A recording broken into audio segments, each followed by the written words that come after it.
Bismillahirrahmanirrahim. Assalamualaikum dan selamat sejahtera. Nama saya ialah Muhammad Razin bin Muhammad Azam dan nombor pelajar saya ialah 2021895308. Hari ini kumpulan kami akan membentangkan tentang soalan 4 dalam tajuk Pembinaan Perpaduan dan Masyarakat Majmuk dalam subjek CTU 152.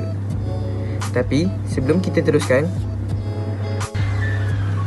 okey, jom kita mula. Perpaduan dalam sesebuah masyarakat adalah sesuatu yang signifikan sejak dahulu sehingga hari ini. Pertama sekali, kita hendaklah mengetahui konsep perpaduan dalam Islam yang ada menyatakan bahawa umat manusia tidak mampu bertahan hidup secara bersendirian dan berasingan. Kita hendaklah sentiasa berhubung antara satu sama lain agar dapat meneruskan kehidupan secara normal. Perpaduan ini juga berlaku disebabkan oleh beberapa faktor seperti sifat-sifat mahmudah yang wujud dalam diri manusia. Sebagai contoh, sifat tolong-menolong yang membuatkan manusia membantu antara satu sama lain pada waktu yang memerlukan apabila menghadapi sebarang musibah atau kesusahan. Selain perpaduan dalam masyarakat Islam, kita juga perlu menerapkan di dalam minda bahawa agama Islam kita yang mulia turut mendidik umatnya agar berakhlak mulia terhadap masyarakat yang berlainan agama dan bangsa. Ini kerana agama Islam mengajar umatnya agar bersikap adil dan tidak memilih kasih walaupun terdapat perbezaan warna, kulit dan budaya. Assalamualaikum warahmatullahi wabarakatuh. Rasulullah SAW membawa agama Islam yang menjadikan seluruh umat manusia sebagai umatnya. Konsep umat dibahagikan kepada dua kumpulan oleh para ulama. Kumpulan pertama ialah ummah ijabah. Istilah ini dinamakan kepada mereka yang menganut agama Islam tanpa paksaan. Kumpulan kedua ialah ummah dakwah. Kumpulan ini merujuk kepada seluruh kelompok manusia termasuklah daripada kalangan bukan Islam. Golongan ini diajak untuk bernaung di bawah Islam yang adil saksama kepada seluruh umat manusia dan bersikap rahmat kepada alam yang menjadi tujuan kerasulan akhir zaman. Hal ini berkait sebagai mana firman Allah SWT dalam surah Al-Anbiya ayat 107. Dan tidaklah kami mengutuskan kamu, wahai Muhammad SAW, melainkan untuk menjadikan rahmah kepada semesta alam. Allah SWT telah memberi panduan lengkap dan penuh kepada umat manusia untuk mencapai perpaduan ummah yang padu mengikut petunjuk Allah. Hal ini dapat ditemui di dalam surah Al-Hujurat. Firman Allah SWT, wahai orang-orang yang beriman, janganlah kalian memandai-mandai melakukan sesuatu perkara sebelum mendapatkan hukum atau kebenaran Allah dan Rasulnya, dan bertakwalah kalian kepada Allah. Sesungguhnya Allah Maha mendengar lagi Maha mengetahui. Wahai orang-orang beriman, janganlah kalian mengangkat suara kalian melebihi suara Nabi, dan janganlah kalian menyaringkan suara dengan lantang semasa bercakap dengannya, sebagaimana sebahagian daripada kalian menyaringkan suaranya semasa bercakap dengan sebahagian yang lain. Larangan yang demikian supaya amal-amal kalian tidak hapus pahala kalian, sedang kalian tidak menyadarinya. Surah Al-Hujurat ayat 1 hingga 2. Pada mukadimah surah tersebut, orang yang beriman telah diperintahkan oleh Ar-Rahman agar jangan melampaui perintahnya dan petunjuk pelaksanaannya yang disampaikan oleh Rasulullah SAW. Seterusnya, amaran telah diberikan oleh Allah kepada umatnya agar tidak mudah terpengaruh dengan perkara lain, khususnya kabar palsu dan pembohongan yang tersembunyi, kerana ia dapat memberi impak negatif kepada diri dan orang lain. Hal ini dapat dirujuk berdasarkan firman Allah SWT, wahai orang yang beriman, jika datang kepada kalian orang fasik membawa suatu berita, maka selidiklah ia dengan teliti, agar kalian tidak menimpakan suatu musibah ke atas satu kaum tanpa mengetahui keadaannya yang sebenar, lalu menyebabkan kalian menyesal atas perbuatan kalian tersebut. Surah Al-Hujurat ayat 6. Pembohongan di dalam berita atau kabar mampu menyebabkan sesebuah ilmu yang bermanfaat itu rosak. Umat Islam akan terus terpesong daripada hidayah petunjuk dari Allah SWT. Hal ini merujuk kepada perpecahan umat manusia dan merosakkan hubungan dengan Allah Subhanahu Wa Taala. Umat manusia secara semula jadi diciptakan untuk hidup bermasyarakat dan bertamadun. Kedatipun umat manusia diciptakan daripada variasi bangsa, agama dan warna kulit dan budaya yang berbeza, namun mereka dicipta untuk saling memerlukan dan melengkapi antara satu sama lain. Manusia tidak mampu bertahan hidup bersendirian dan berasingan. Mereka perlu sentiasa berhubung antara satu sama lain agar dapat meneruskan kehidupan yang normal. Di sini, manusia perlulah mengamalkan konsep perpaduan masyarakat yang majmuk dan madani. Berpolitik dan bernegara adalah merupakan aspek penting bagi melestarikan dan memakmurkan bumi Allah dengan keadilan dan kesaksamaan mengikut hikmah yang Allah Subhanahu Wa Taala telah berfirman. Dan ingatlah kepada ketika Tuhanmu berfirman kepada para malaikat, sesungguhnya aku hendak menjadikan seorang khalifah di muka bumi. Mereka berkata, mengapa engkau hendak menjadikan khalifah di muka bumi itu orang yang akan membuat kerosakan padanya dan menumpahkan darah, padahal kami sentiasa bertasbih dan memuji engkau dan mensucikan engkau. Tuhan berfirman, sesungguhnya aku mengetahui apa yang kamu tidak mengetahui. Surah Al-Baqarah ayat 30. Manusia adalah makhluk Allah Subhanahu Wa Taala yang paling sempurna dan sesuai untuk memakmurkan bumi Allah. Hal ini dikatakan demikian kerana manusia dikurniakan jasad, roh, akal dan hidup bermasyarakat. Rasulullah SAW menegakkan sesebuah negara yang mendahulukan konsep perpaduan rakyat dalam masyarakat majmuk bermula dengan menyatu padukan umat. Rasulullah SAW telah menjalankan misi perpaduan ummah setelah berjaya mengumpulkan golongan memeluk Islam dan yang beriman di Makkah.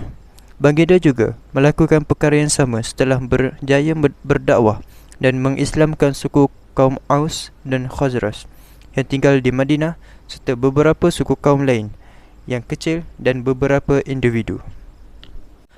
Allah Subhanahu Wa Taala telah menegaskan konsep perpaduan dengan mendahulukan dalam kalangan umat Islam terlebih dahulu, sebagaimana yang disimpulkan oleh firman-Nya, sesungguhnya orang-orang beriman itu bersaudara, maka damaikanlah, perbaikilah hubungan antara kedua-dua saudara kalian itu dan bertakwalah kepada Allah supaya kalian mendapat rahmat. Surah Al-Hujurat ayat 10. Syarat bagi mempertalikan umat sebelum aspek ilmu dan akhlak yang menciptakan saksiah ialah iman. Integriti seseorang yang tidak memiliki keimanan adalah sebuah kebohongan dan penipuan. Syarat beriman merupakan menjadi rukun yang terutama dan terpenting dalam merealisasikan penyatuan perpaduan ummah. Assalamualaikum warahmatullahi wabarakatuh. Nama saya Muhammad Fakhru Syahid bin Abdul Jalil. Saya akan membincangkan tentang sikap Islam terhadap masyarakat berbilang kaum. Di sini saya akan menerangkan tentang definisi sikap keadilan, sikap kerjasama serta sikap kasih dan sayang. Islam merupakan sistem hidup yang bersifat Rabbani. Rabbani dengan erti kata lain bermaksud ketuhanan, iaitu mempunyai hubungan yang rapat dengan Allah, arif tentang agama dan berpegang teguh kepada kitab Allah, iaitu Al-Quran. Islam juga menyeru kepada manusia agar sentiasa berlaku adil dalam setiap perkara dan tingkah laku yang dilakukan. Hal ini dapat dibuktikan melalui syariat yang ditekankan dalam ajaran Islam agar meletakkan sesuatu pada tempat yang sewajarnya, memberikan hak kepada yang berhak menerimanya, serta menghukum manusia yang bersalah dengan hukuman setimpal tanpa membezakan antara manusia bagi menunjukkan bahawa Islam amat mementingkan keadilan. Dalam surah Al-An'am ayat 152 yang bermaksud, dan janganlah kamu menghampiri harta anak yatim melainkan dengan cara yang lebih baik hingga dia sampai umur balik. Sempurnakanlah sukatan dan timbangan dengan adil. Allah tidak membebani seseorang melainkan setakat yang dia mampu. Apabila kamu berkata, maka hendaklah berlaku adil, sekalipun terhadap kaum kerabat. Sempurnakanlah janji Allah. Demikian itu, Allah berpesan kepada kamu, mudah-mudahan kamu mengambil peringatan. Sikap individu yang berlaku adil dapat mengeratkan hubungan antara kaum sejagat.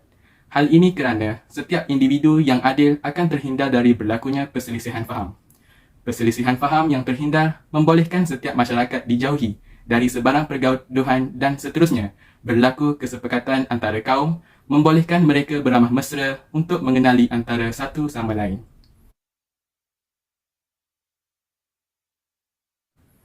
Islam menekankan aspek kedamaian hidup individu, sama ada dari segi fizikal dan mental seseorang. Islam juga melalui sistem hidupnya menggalakkan berlakunya keharmonian dan keamanan dalam kalangan agar semua manusia dapat menjalankan kehidupan di dunia dengan aman dan damai. Konsep kerjasama dalam Islam perlu diasaskan kepada kenyataan bahawa kewujudan manusia yang mempunyai berbagai etnik, bangsa dan keturunan yang juga mewujudkan kepelbagaian budaya, gaya hidup, corak pemikiran serta kepercayaan. Perkara ini merupakan fitrah kehidupan yang perlu diterima oleh setiap insan, membolehkan hidup yang dikongsi menjadi indah. Asas pemikiran Islam kepada hubungan etnik ialah persamaan antara sesama manusia. Semua manusia tidak mengira asal mahupun keturunan adalah sama sahaja kejadiannya. Ini bererti ia tidak berdasarkan kepada jantina, keturunan atau bangsa. Setiap orang, lelaki atau perempuan, Islam atau bukan Islam, kaya atau miskin, mereka semua adalah sama dan hal ini menjadikan setiap orang dapat bekerjasama tidak mengira apa yang berlaku. Oleh itu, setiap manusia antara kaum harus bekerjasama bagi membolehkan matlamat yang diburui dapat digarap dengan mudah dan jayanya. Kerjasama yang boleh dilakukan oleh setiap masyarakat berbilang kaum adalah seperti pendidikan, rezeki serta kekayaan hasil bumi Allah dan kedudukan yang sama taraf di sisi undang-undang serta melakukan ibadah yang diperintah oleh Allah. Dalam surah Al-Ma'idah ayat kedua yang bermaksud, dan hendaklah kamu bertolong-tolongan untuk membuat kebajikan dan bertakwa, dan janganlah kamu bertolong-tolongan pada melakukan dosa dan pencerobohan. Setiap orang akan diberikan ganjaran dan balasan sama atas perbuatan yang dilakukan, tidak mengira perbezaan fizikal seperti pangkat, keturunan, etnik dan warna kulit. Perkara ini tidak memberikan halangan untuk mendapat perhatian dan perhitungan yang sama daripada Allah. Hal ini menunjukkan kasih dan sayang terhadap setiap individu. Islam tidak sekali-kali membenarkan sebarang bentuk permusuhan berlaku hanya kerana berbezanya bangsa dan etnik atau lantaran berlainan keturunan dan warna kulit. Malah, demi keharmonian hidup dan kesejahteraan masyarakat manusia, Islam dari awal-awal lagi tidak mengizinkan sebarang bentuk perkauman, iaitu menolong bangsa dan juga etnik sendiri yang menzalimi bangsa dan etnik lain. Tidak menjadi satu kesalahan untuk mencintai, mengasihi serta menyayangi bangsa, bahkan ia merupakan fitrah manusia. Namun, Islam tidak sekali-kali membenarkan cinta dan kasihkan bangsa sehingga berlaku kezaliman kepada bangsa atau etnik sesama antara satu sama lain. Tidak beriman seseorang itu sehingga dia kasih kepada saudaranya sebagaimana dia kasih kepada dirinya sendiri. Riwayat Al-Bukhari. Banyak kepentingan kasih sayang dalam masyarakat. Antaranya, kerjasama dalam masyarakat dapat meningkatkan produktiviti masyarakat dan membantu menyumbang kepada pembangunan negara. Perkara yang dapat dilakukan oleh setiap masyarakat seperti berniaga untuk meningkatkan ekonomi, bersukan untuk mengharumkan nama negara serta menjaga keamanan negara. Rakyat yang stabil dari segi jasmani, emosi, rohani dan mental serta peka pada tanggungjawab bersama akan melahirkan negara yang aman dan harmoni. Pada masa kini, negara kita iaitu Malaysia masih mempunyai masyarakat majmuk dan kaum yang aman. Walaupun negara kita telah merdeka sejak tahun 1957, ini bukan bermakna masyarakat di negara kita perlu hidup sesama kalangan sendiri. Setiap kalangan masyarakat perlulah membuat satu ikatan perpaduan dengan masyarakat kaum yang lain agar sifat menghormati dan sayang menyayangi dapat diamalkan. Maksud perpaduan dari segi bahasa ialah darjah penyatuan sesebuah masyarakat ataupun sesuatu kumpulan. Perpaduan dari segi makna dalam Islam pula ialah permuafakatan masyarakat pada usaha untuk mencapai pembangunan, kemakmuran dan kesejahteraan negara.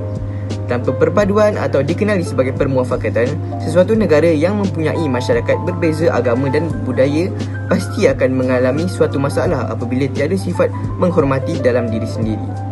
Dalam pendekatan Islam yang bersifat syumul atau dikenali sebagai universal, amatlah mementingkan sifat perpaduan dan permuafakatan yang sesuai digunakan kepada masyarakat di negara kita sendiri. Sejarah Islam pada zaman Nabi Muhammad SAW ketika baginda menjadi pemimpin kota Madinah telah membuktikan proses menyatu padukan antara golongan Muhajirin dan golongan Ansar untuk tinggal bersama-sama di kota Madinah berhasil. Selain itu, golongan bukan Islam pula seperti orang Yahudi dan orang Kristian dapat hidup aman tanpa sebarang berlakunya penindasan atau kezaliman. Kebijaksanaan Nabi Muhammad SAW ketika menjadi pemimpin kota Madinah amatlah dijadikan contoh kepada pemimpin negara untuk menyatu padukan semua golongan masyarakat berbeza kaum dan agama untuk terus hidup aman. Jadi, apakah faktor-faktor perpaduan dalam Islam? Mari kita teruskan. Assalamualaikum warahmatullahi wabarakatuh. Nama diberi Muhammad Khairul Ikhwan bin Azmi. Nombor metrik saya 2021872404. Sekarang saya akan membentangkan faktor-faktor perpaduan dalam Islam. Faktor pertama ialah sifat tolong-menolong. Apakah maksud tolong-menolong dari segi bahasa? Dari segi bahasa, maksudnya ialah memberi pertolongan atau bantuan. Apabila ia menjadi amalan, ini akan melahirkan rasa bahagia yang sukar digambarkan. Islam tidak mendiskriminasikan sesuatu individu atau golongan untuk diberi bantuan. Maksud dia, tidak kira orang itu Islam atau bukan Islam, atau daripada pelbagai bahasa, ia akan tetap mendapat bantuan. Sifat ini amat digalakkan kerana ia merupakan perkara sunnah. Apakah kesan-kesan sifat tolong-menolong? Banyak kesan-kesan apabila kita melakukan sifat tolong-menolong. Antaranya ialah melahirkan rasa sikap peduli sesama insan, menjadi ikutan atau contoh kepada penggandung agama lain, tidak kiralah penggandung agama itu Buddha, Kristian atau sebaliknya. Allah akan memudahkan urusan atau memberi rahmat kepada orang yang melakukannya. Maksudnya Allah akan memberi rahmat dan akan memudahkan urusan orang itu apabila memudahkan urusan orang yang lain. Apakah faktor yang kedua? Apakah maksud sifat toleransi? Dari segi bahasa ialah sifat bertolak ansur atau dapat menerima dan merahmati pendapat atau kepercayaan orang lain. Mengikut pandangan Islam pula, toleransi adalah sikap yang ditunjukkan oleh Nabi Muhammad SAW. Antaranya ialah layanan baginda kepada ahli keluarga yang tidak menerima Islam. Kedua, layanan terhadap masyarakat Mekah yang ketika itu menentang agama Islam. Dan ketiga adalah layanan kepada musuh semasa penyerahan diri selepas kemenangan Islam terhadap perang-perang yang berlaku sekitar itu.